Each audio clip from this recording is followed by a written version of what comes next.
এসে পড়েছি আমার মার রান্নাঘর চ্যানেলে। দেখুন আজকে আমি কুঁদরি পোস্ত করব। আপনারা বাজারে নিশ্চয়ই কুঁদরি চিনতে পাচ্ছেন, ছোট ছোট পটলের মতন দেখতে। ওই কুঁদরিগুলোকে আমি পাতলা পাতলা করে কেটে নিয়েছি আর কড়াইয়ের মধ্যে তেল দিয়েছি। দেখুন কড়াইয়ের মধ্যে তেল দিয়ে ফেলেছি বন্ধুরা, দিয়ে কালো জিরে দিয়েছি। এবার পেঁয়াজ দিয়ে দিলাম, কাঁচা লঙ্কা দিয়ে দিলাম। পেঁয়াজ কাঁচা লঙ্কা দেওয়া হয়ে গেল। এবার সেগুলোকে ভাজা ভাজা করে ফেলেছি। একে একে পেঁয়াজ কাঁচা লঙ্কা দিয়ে ভাজতে থাকলাম।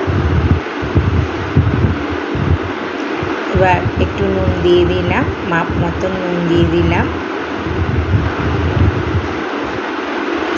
তারপরে আমি কুঁদরিগুলো দিয়ে দিলাম, মাপ মতন নুন দিয়ে কুঁদরিগুলো আমি ভাজা ভাজা করতে লাগলাম।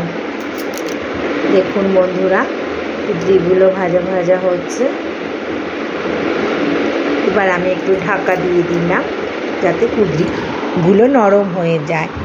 এবার একটু পরিমাণ মতন হলুদ দিয়ে দিলাম, পোস্ততে হলুদ কমই লাগে।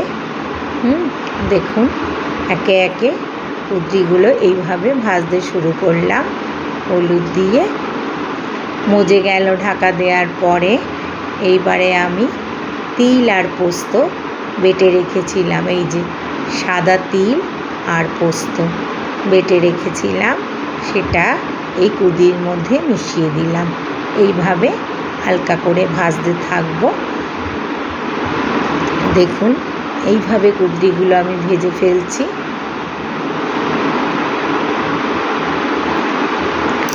এবারে আমি সামান্য একটু এর মধ্যে মিষ্টি দেব, যেহেতু এটা একটা নিরামিষ রেসিপি, একটু সবজি, তাই সামান্য একটু মিষ্টি দেব।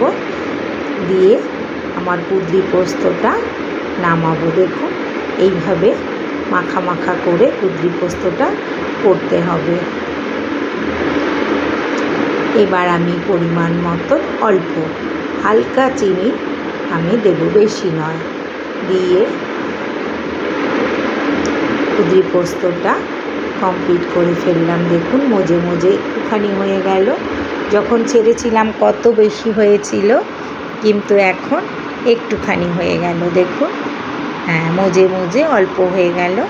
ভালো লাগলে সাবস্ক্রাইব করবেন, কমেন্ট করবেন, পাশে থাকবেন বন্ধুরা, এই আশা রেখে আজকে নিবেদন।